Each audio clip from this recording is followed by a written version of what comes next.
Hello. কই তুই? কতক্ষণ ধরে তোর বাসার নিচে দাঁড়ায় আছি। Sorry brother. আজকে সানডে, ভুলে গেছিস? সানডেতে কি? আরে আজকে আমাদের গ্রামের বাড়ি যাওয়ার কথা। আমি বাসার নিচে দাঁড়ায় আছি, কই তুই? আমার তো জ্বর আসছে রে। ভাই দেখ, এইবার প্ল্যানটা মাটি করিস না। আমি কখনো গ্রামে যাই নাই, আমার যাওয়ার ইচ্ছাও নাই। তুই চল তো একবার প্লিজ।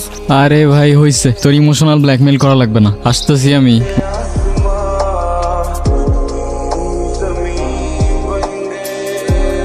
এতক্ষণ আসার সময় হলো তোর না? চল এখন। সারা জীবন তো কম্পিউটার স্ক্রিনেই পার করলা, চলো এবার তোমার আসল জীবন দেখাই। হয় নাকি আমার আসল জীবন দেখাবে? ভাই রে ভাই। আর কত দূর রে ভাই? 3 কিলোর মতো। 3 কিলো? আসো, আরো গ্রামে আসো, অনেক মজা না? আসল জীবন শিখাবো আমারে তুমি, এখন শিখো আসল জীবন। এই অসীম, ওয়াশরুম কই আছে? তুই এখানে পাবলিক টয়লেট কই পাবি? অনেক টায়ার্ড লাগতেছে ভাই, তুই এত হাঁটাবি জানলে আমি জীবনেও আসতাম না। তোরা তাড়াতাড়ি ফ্রেশ হয়ে নে, খাওয়া দাওয়ার পরে তোদের গ্রাম দেখাই দিয়ে নিয়ে যাবো। ভাই তোর বাড়িতে আমি শহর আর গ্রামের মধ্যে তো কোনো তফাৎ পাইতেছি না। তফাৎটা বাইরে গেলেই বুঝবা। আচ্ছা ওয়াশরুমে কিন্তু আমি আগে যাব। যা, না করছে কে? ওই শোন, কি রে ভাই, ওরা আমার রেখেই চলে গেল।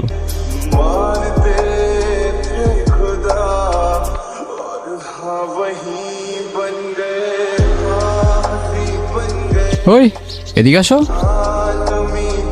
আমি আসবো? তুমি আমায় দেখে পালাচ্ছ কেন? আমাকে ভয় পাও?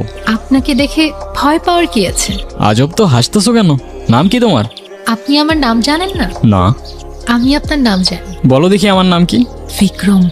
মানে জানো না দেখে আন্দাজে একটা বলে দিতেছো না? কোথায় থাকো তুমি? এখানেই। এখানে কোথায়? আজব তো, হাসতেছো কেন? আজকে কি তুমি অনেক খুশি? অনেক। আজ আসি, কাল দেখা হবে।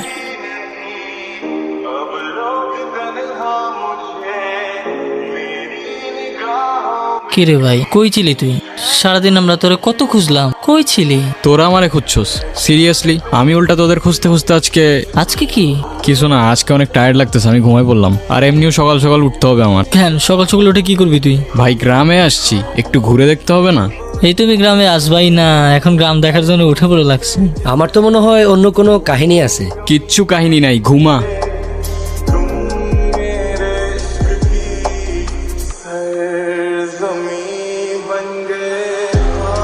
এই অসীম দাঁড়া, আমি একটু এদিকটা থেকে আসতেছি, বুঝছস? আমি এদিকে কিছু গুগল ম্যাপে জোস জোস লোকেশন দেখছি। চল সবাই একসাথেই যাই। আরে না, তোরা যা, তোরা সামনে গিয়ে দেখ, আমি ওই দিকটায় যাই। যদি ভালো লোকেশন পাই ভাই আমি তোদের কল দিবনি, তোরা আসিস পরে।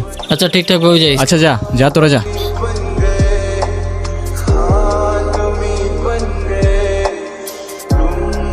আমাকে খুঁজছেন? আরে না, এমনি হাঁটতেছিলাম। আমি জানি আপনি আমাকে খুঁজছিলেন। তো বলো দেখি আর কি জানো তুমি?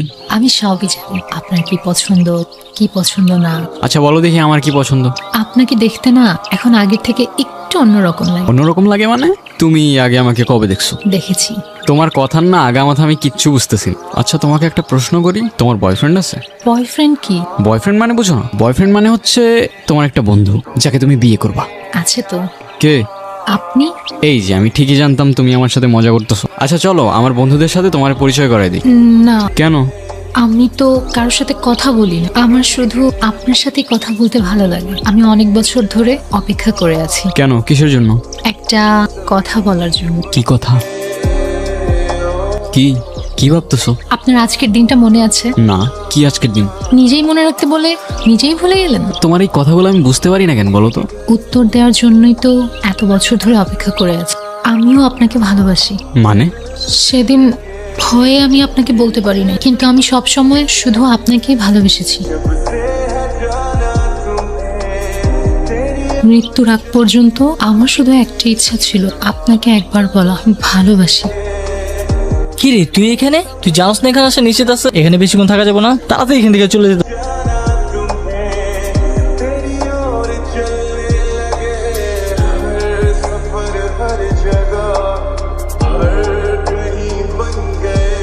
এই মেয়ে, কে তুমি?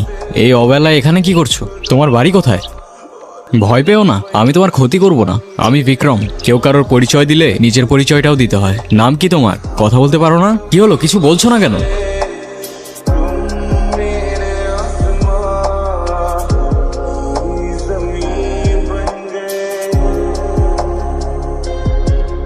পৃথিবীটা কত সুন্দর এখন অনুভব করতে পারতেছো? তুমি কি এখনো আমাকে ভয় পাও? সৃষ্টিকর্তা সৃষ্টি করলো মানুষ, আমরা সৃষ্টি করলাম বৈষম্য। কাজটা আপনি ঠিক করলেন না দাদা। আপনাকে বারবার সাবধান করেছিলাম দাদা, এখন আমাদের কিছুই করার নেই। কি করবে তোমরা? মেয়েটাকে আমাদের হাতে ছেড়ে দিন আর এই গাটা ত্যাগ করুন। মেয়েটিকে তোমাদের হাতে ছেড়ে দিলে তোমরা কি করবে? ওকেও জ্বালিয়ে দেব। অচ্ছুত জাতের আমাদের এই গায়ে কোনো জায়গা নেই। কার কি জাত মানুষ জন্ম নিতেই নির্ধারণ করো তোমরা? ব্রাহ্মণ, ক্ষত্রিয়া, বৈশ্যা, শূদ্রা আর দলিত তো তোমাদের নথির অনেক বাইরে। কারো বর্ণ জাত তার জন্ম হইতেই নির্ধারণ করা যায় না। কিন্তু একটা কথা, আমি থাকতে যদি ওকে কেউ একটা ফুলের টোকাও দেয়, সবগুলার ধরেই মাটিতে পড়ে থাকবে। ভয় পেও না, ওরা তোমার কোনো ক্ষতি করতে পারবে না। তোমাকে একটা কথা বলার ছিল, আমি ভালোবাসি তোমায়।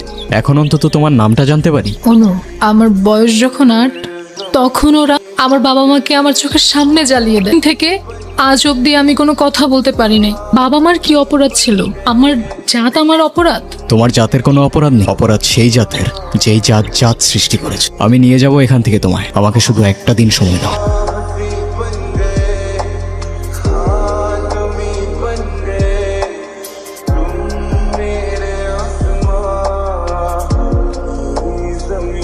জাতি, বিভেদ, বর্ণ, গোত্র মানুষ আজও ছাড়তে পারে নাই। মানুষ বললে ভুল হবে, আমরা মানুষ নামের ছাই। আমার পায়ে শুধু রক্ত। আমি যেই রাস্তায় চাই সেই রাস্তার মোড়ে মানুষরূপী জন্তু দেখতে পাই। শোন ভাই, জাতের নামে মানুষের হাতে মানব জাতের রক্ত, আর সেই মানুষের রক্তের রঙে মনুষ্যত্ব অনেক অল্প। আমার প্রশ্ন আছে অনেক, আর উত্তর এই গল্প। আমার পরিচয় একটাই, আমি মানুষ, আর মানব জাতেই আমার জন্ম।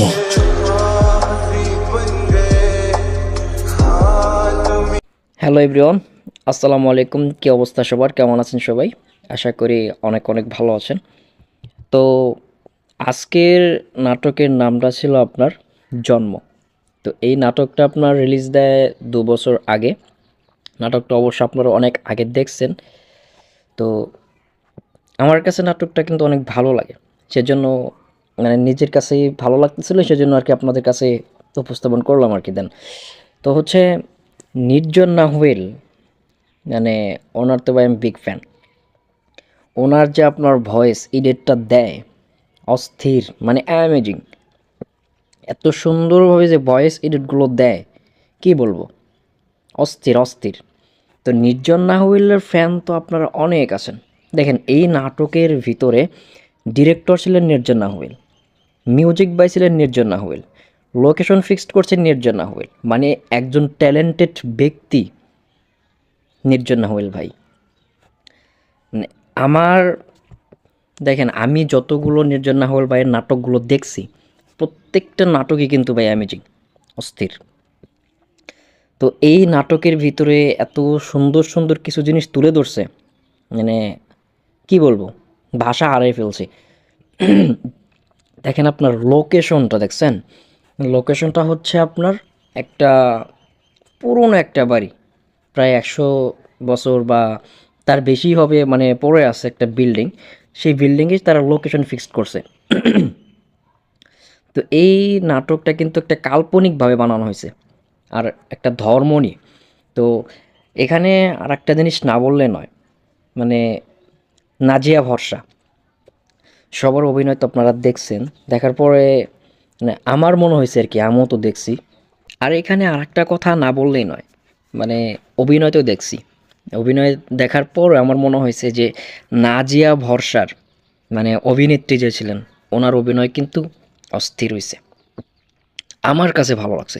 তো আপনাদের কাছে কেমন লাগছে আমি জানি না, তবে নাজিয়া ভরসার অভিনয়টা অনেক সুন্দর ছিল, মানে দেখার মতো ছিল আর কি।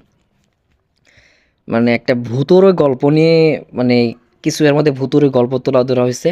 দেন হচ্ছে মানে একটা আপনার কি বলে ধর্ম, এই বিশেষ করে এই ধর্মটা নিয়ে মানে সুন্দরভাবে উপস্থাপন করছে নাটকটা ডিরেক্টর ভাই নির্জন নাহুয়েল ভাই। তো নির্জন নাহুয়েলের মানে নাটক তো সবই, মানে সবাই আপনারা দেখেন, কি বলবো, মানে যখন রিলিজ দেয় সাথে সাথে মিলিয়ন মিলিয়ন ভিউজ হয়ে যায়। তো নির্জন নাহুয়েলের মানে ফ্যান তো আপনারা অবশ্যই আমার জানা মতে। তো নির্জন নাহুয়েলের আপনার কমন একটা ডায়লগ, মানে প্রত্যেকটা নাটকেই থাকে এমন একটা ডায়লগ, অবশ্যই কমেন্ট করে জানাবেন। আর নির্জন নাহুয়েলের ফ্যান কারা কারা আছেন অবশ্যই কমেন্ট করবেন। দেন হচ্ছে আপনার এই ফুল ড্রামাটা আপনার আপলোড দেওয়া আছে সিনেভার্স ইউটিউব চ্যানেলে। তাদের চ্যানেলের লিঙ্ক আমাদের ডেসক্রিপশনে থাকবে, অবশ্যই সাবস্ক্রাইব করবেন। দেন হচ্ছে আমাদের স্ট্যাটাস কাদের ভালো লাগে অবশ্যই কমেন্ট করে জানাবেন। সো আবার নেক্সট ভিডিওতে দেখা হবে। আসসালামু আলাইকুম।